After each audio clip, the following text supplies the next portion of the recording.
All right, so this technically is Garrett's football show, season something, 3 or 4. Garrett's football show, episode 1, season 4, I'm going to go with. But regardless of what it is, we're going to be having football commentary for the rest of the year. It's been 3 weeks. This is my first Garrett's football show episode. I apologize because Garrett's football show is like the second show I've ever done. Very, very special place in my heart. So we're going to do the first episode of this year for the 2025-2026 season, covering a win from my team, the team I've led my entire life, the team that if you've watched Garrett's football show, you know this is my number one team, and that is the Pittsburgh Steelers. Now, we won, but it was nerve-wracking, okay? So a 21-14 win over the Patriots in New England. Yeah, in New England. Now, it's fair to say we should have lost that game. We were outplayed, and it looks like we got a Steelers win off a Tomlin, good coaching, weird Steelers wins that have been happening for like the last 3 or 5 years. That's all very true. And like I said, the game was very stressful to watch. It didn't feel like a win, to be honest with you. But the Steelers and the team did show signs in week 3. I mean, our defense made very, very big plays. They made big plays that are the reason we won this game, right? Aaron Rodgers does look really good. He throws a great ball. He had a couple of touchdown passes that were amazing, and I will be showing videos of those. I mean, there's things to like from this, okay? There's things to like from this, and there's good news or a way of looking at the Pittsburgh Steelers season this far and what they've showed for 3 weeks that can make Steelers fans feel a little bit better and be a little bit more optimistic, and it made me feel better, okay? So we're going to go over the defense, the offense, a couple of things, high points, low points. First, we're going to start off with defense, okay? TJ Watt, or actually let's look at no. Let's go from here. TJ Watt, let's see, defense. TJ Watt had 2 sacks. He got the sack monkey off of his back. It had been like a crazy amount of time. I think like at least 6 games since he had got a sack. So that was something he needed. He had 2 of them. He had a fumble recovery. So we had the big TJ Watt game with big plays that everybody wanted to see. All right. Now, the second sack that he had, I believe, was wasted by an awful third down defense again, which is one of the major themes with the Steelers over these first 3 games, that it wasn't better this game, is how awful our defense is play by play, or how awful our defense is, especially on third downs. I think it is this drive that ends in the Steelers getting an interception. But when you look at this, okay, 1st and 10 at New England 6, 2nd and 12, 3rd and 12, 4th and 1. This is 4th and 1. Steelers on defense. 1st and 10, they get it. 2nd and 10. 3rd and 10, they get them back to 3rd and 10. 1st and 10. Like shotgun, pass short right to Ramondre Stevenson for 23 yards. On this already, they get him down to 4th down. They convert. They get him down to 3rd and 10. They convert. Let's see. Sack right here. So on 1st and 10. 2nd and 6. This is 2nd and 6. This is TJ Watt right here. You see a second sack. 3rd and 13. After the TJ Watt sack. So it takes it down to 3rd and 13. Shotgun. Drake May pass deep middle for 20 yards. On 3rd and 13 after a TJ Watt sack. Like in this, and even though this ends in an interception, I think at the goal, yeah. I got the goal line. Even though this drive ends in an interception, it is just showing, again, a problem that has been happening with the Steelers the first 3 weeks of the year, where it just looks like, A, we can't stop the run, and B, we can't get teams off the field. We'll have a good 1st down, 2nd down, and then 3rd down, we let the team go for a 10-yard, 15-yard, whatever yard, big play. And the same thing happened last week against the Seahawks, where the only thing that seems to be saving our defense is not a play-by-play good defense, but these really big, huge turnovers, which are amazing to see. They're very fun, but I don't think you can win games like this or continue to win games like this over a longer season. Like the big plays, it's not enough. Now, our defense had, multiple interceptions, multiple fumble recoveries, and a huge play tackle to end the game on like 4th and something that sealed the game winning for us. So those big plays do make you happy, but how trash we are play for play just makes you very, very scared. And the fact that anybody who watched that game probably could feel that the Patriots should have won that game. Okay, so the defense, big plays are amazing, but from down to down, we have to figure out a way to get better, and that's going to be one of the things that have to change, right? Now, let's look at the offense. And another thing with defense, actually, let's look at the box score. Like, because we weren't able to stop the run at all in the first two games. I mean, 119 yards they rushed for together. We had 4 players rush over 25 yards. Drake May ran for 45 yards. Ramondre Stevenson running for 18. Okay, this is 18, but he's pretty buns. Like, I hate to see this. And Ramondre Stevenson had 38 receiving yards. Drake May had 268 passing yards. Like, it's just like, our run defense and our play-by-play defense, it's so disturbing to see that when you see those big plays, it takes away the excitement, right? It makes it hard for you to be an excited Steelers fan. Now we're going to get to an article at the end of this that's kind of gets some interesting about how I'm maybe, and a lot of Steeler fans are maybe looking at the glass half empty when we should be looking at it half full. So we'll get to that, but the defense is terrible. Now let's move on to the offense, right? Offense looked a lot better. Still not where you want it to be, but the offense, of course, anybody who's watching these Steelers football the first 3 weeks, the offense looks better than the defense. The defense looked a little bit better this week. The offense looked a little bit better this week. I would say overall the offense still looks better than the defense. Aaron Rodgers, accurate, great throws. He's moving in the pocket well, but he's not going to be able to do that all season. The O-line still looked bad, but looked a tad better. I don't think he wasn't sacked at all, but I'm pretty sure he got pressured probably a lot of times. Let me look.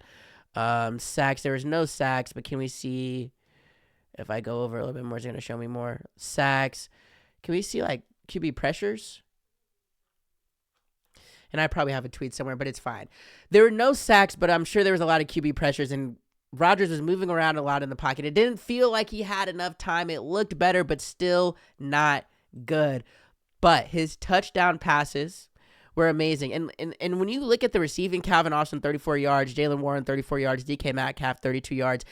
They're spreading the ball around a lot, but to my eye test, it looks like it's surprising me. It surprises me we didn't have a receiver for 50 yards. That surprises me. The eye test looks like we were doing a lot better with the ball. We should have more yards on offense, okay? DK Metcalf, dog. Every touchdown grab that he's had so far this year has been amazing, and including this one. Let's look at this touchdown grab. Amazing. This is the close-up. Just look at DK can put it on perfect. Terrific grab. DK can put the grab, but the throw. Like, let me look. Let's see. DK Metcalf. Let's see if we can get like a different angle of this throw, because Aaron Rodgers threw it perfectly. The catch was amazing. Pretty much every single touchdown throw or touchdown catch that DK Metcalf has looked amazing. It's looked amazing. Let's look at this. Timing route. Look at this throw. Timing route. This is a veteran. This is the stuff you like. This is the stuff for Steelers football I haven't seen in years. Before he took the head coaching job in Atlanta, Rodgers. Timing route to the end zone. Like, look at that. Before he took the head coaching job in Atlanta, Rodgers.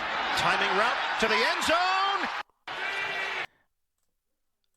Offense came out amazing. Let me look at play-by-play again. I think we scored in the first 2 drives, right? Touchdown. Like, that throw, amazing. Calvin Austin had a touchdown, and this was after last week Aaron Rodgers kind of like, throwing him under the bus, saying he made a mistake on that touchdown, on that Aaron Rodgers interception in the red zone, where it looked like Calvin Austin maybe got in the way, ran the wrong route, and then Aaron Rodgers went in the press conference and kind of threw him under the bus a tad. And then the next week here against the Patriots, he has an amazing back shoulder throw timing that just shows that Calvin Austin and Aaron Rodgers there's no beef, okay? They probably had their conversations. Aaron had to say, okay, you got to do better, and he's doing better. Look at this back shoulder throw. Look at this back shoulder. Look at the timing on this. Look at this. This is the type of thing. Rodgers dials it up. End zone. Touchdown. Like, Rodgers that is perfect. dials it up. End zone. Touchdown. Calvin Austin. Steelers. And I just saw like another tweet that said like over 3 weeks. This means nothing. But it's a fun stat. Over 3 weeks, I think like Aaron Rodgers, something where he's like has like one of the best like like, I don't know, one of the best completions percentages, stats, whatever you want to call it in the red zone this year, like 6 TDs. Basically, that Aaron Rodgers in the red zone so far over 3 games has been amazing. And if you've been watching the games, you think that, you see that, you believe that. And when you see plays like this and some of just the touch amazing throws that Rodgers is able to make, it makes it more disturbing as a fan when you see how bad our defense is, because this is the highest paid defense in the league. We have stars all across the board on defense, but we are old. But whatever the problem is, we do need to figure out the defense a lot more, because the offense looks like it can be really good with the potential to get better. We're still not running it as good as we want to run it, and the tight ends aren't being used at all, and we have a good tight end room. So there's a lot to be nervous about with the Steelers. There's a lot to be nervous about with the Steelers, a little to be happy about. And that's why originally, that's why originally I was thinking about coming in here and it mainly being a disappointing episode, or I'm mainly like giving the Steelers shit, right? But I then saw a Mark Caboli, Steelers beat writer, had like a, let me send this to myself. Where is it? There we go. Okay. All right, let's see. Let's put this one back over here. Mark Caboli.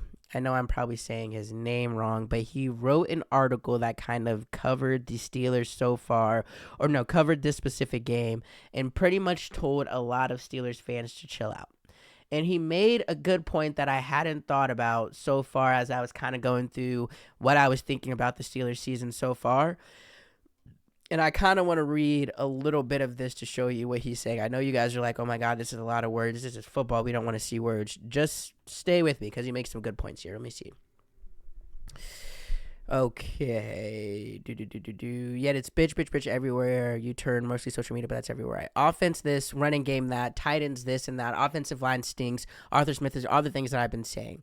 Seriously, for a moment, allow yourself to enjoy a win over the Patriots. Was it a virtuoso performance? Hell no. Man, it's great to win. We've all heard Timon say those words before, but they have more of a bite to them than the same old platitudes he normally puts out there. When is a win? The Steelers are above 500, heading to Ireland next week.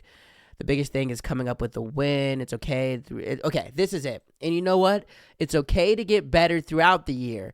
It's allowed. And if you are a Steelers fan, you shouldn't have to be told that. How many examples are out there over the years about the Steelers starting fast before falling apart down the stretch?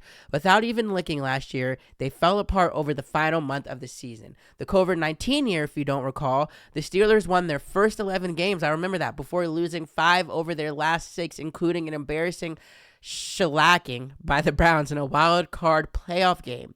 Steelers fans are just as tired of hearing about Tomlin's no-losing seasons as they are with end-of-the-season collapses, and that is a big deal. The Steelers will start off the season so good, then end the season terrible and get beat by 30 in the first round of the playoffs by the number 1 seed. That has been the Steelers for the last 4 years. He is making the point that, well, let's keep reading. But he's making a great point. If there is any season where the opposite is not only possible but probable, it's this year, and that should excite even the most critical Steelers fans who are put off by 369 yards of total offense that Drake May put up, even if ultimately resulted in 5 turnovers. I say 6 turnovers because of the game-ending turnover on downs. So 5 turnovers.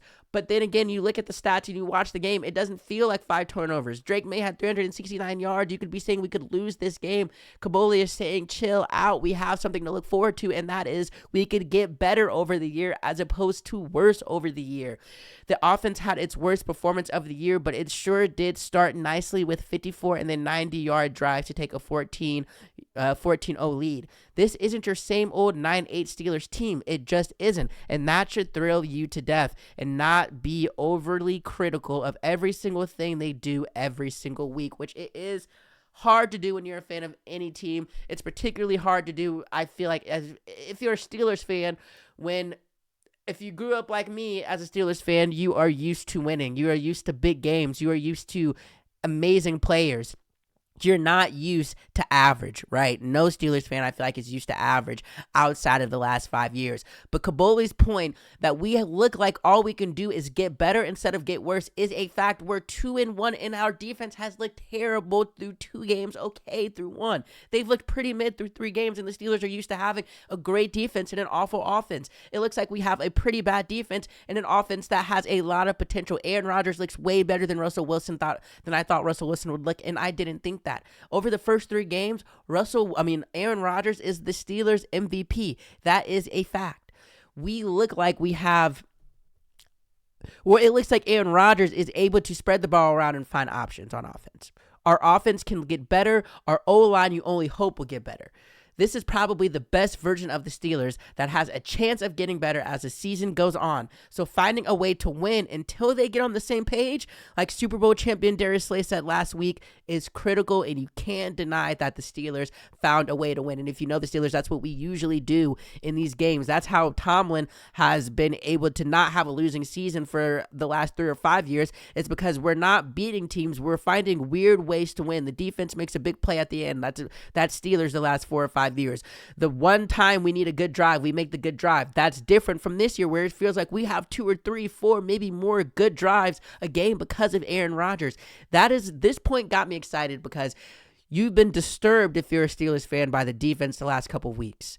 But you will not disagree with the fact that you think we can get better. You've been disturbed with the O-line by the Steelers for the last couple of weeks. But you can't deny the fact that we should be able to. We could get better. It doesn't look like we're anywhere near our high point. But usually for the Steelers the last couple of years, by week 3, 4, 5, 6, we look like we get to our high point and then go down. If this year is the opposite, that would be amazing. And especially if the games that we're looking bad at the beginning of the season, we're finding out ways to win them. And then if we're able towards the middle end of the season to win games where it looks like everybody's on the same page on all 3 phases, he's not lying. He's not lying. This is a good point by Kaboli, okay?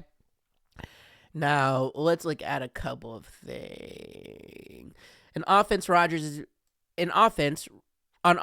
Rodgers is being hampered by a struggling offensive line, and that showed on Sunday, even though he wasn't sacked for the first time as a Steeler.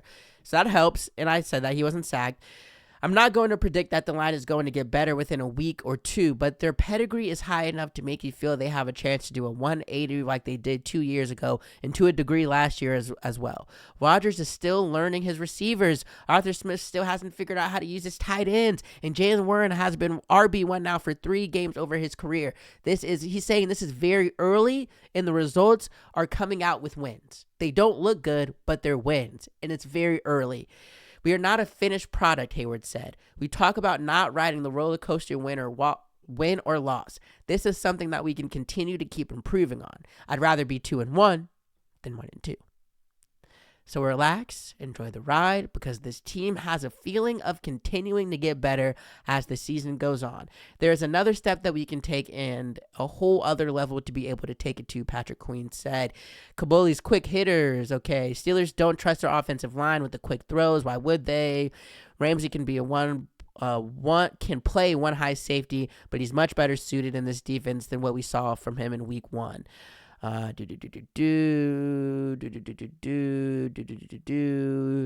Rodgers wasn't great, and he said as much, but one thing that we haven't seen here in about 5 years is a quarterback who will make the big play during the most important parts of the game. That throw to Austin for the game winner was money, and it was money. I think we're going to end by showing that this is in the 4th quarter drive. I didn't say that either when I showed it. This is a 4th dials it up. This is 4th quarter, game tied, 2 minutes and 16 seconds left, and you get that back shoulder throw. So, okay. If you're a Steelers fan, you're not happy about this. And you're probably really nervous about next week's game in Ireland against the Vikings, who just beat the absolute dog poo out of the Bengals in Carson Wentz. I'm nervous for that. And we'll get to that later this week because we're going to be doing, I think I'm going to do a football. Yeah, we're going to be talking about Garrett's football show very often. So we'll get to next week's game. But over 3 weeks, you can look at a glass half empty, which as defense, which you're not used to seeing as a Steelers fan. Defense looks bad. O-line looks bad. Aaron Rodgers gets sacked way too much, pressured way too much, and he's old as shit, so he won't be able to last the whole season. So it's scary. But you can also say we don't look nearly as good as we should, and we're winning games, and it's better to not. It's 3 weeks in. We'd rather not look as good as we're going to look now than we do at the end of the season, as it being the opposite, which is what it's been the last few years. There's hope for the Steelers. I'm not going to make any predictions because I'm still very wary, you know what I'm trying to say about Rodgers, about the Steelers in general. But we have life. We have life. Okay? Okay. So that is an episode of the Steelers Garrett's Football Show. Now, if you want more football news, we're going to talk about the Colts. We're going to talk about the best teams in the league. We're going to be talking about the best games in the league. For the sports news that you want to hear, and for the news in general that you want to hear, for the news about, sports, movies, all of that bullshit that's entertaining to you, subscribe to this channel. And for the news that you need to know, Trump. That's what I've been saying the last couple times. Just Trump. That's how you're going to say Trump. Also follow this channel. 80 subscribers. 80 subscribers. Thank you. I appreciate that. I've been looking for that. Now let's get to 90, then get to 100, and woo. Thank you for watching. I appreciate it. You could have watched anything in the world, and you're watching Garrett's Football Show. I almost said Guarantee News. You're watching Garrett's Football Show, and I appreciate that. Thank you, and enjoy the rest of your day.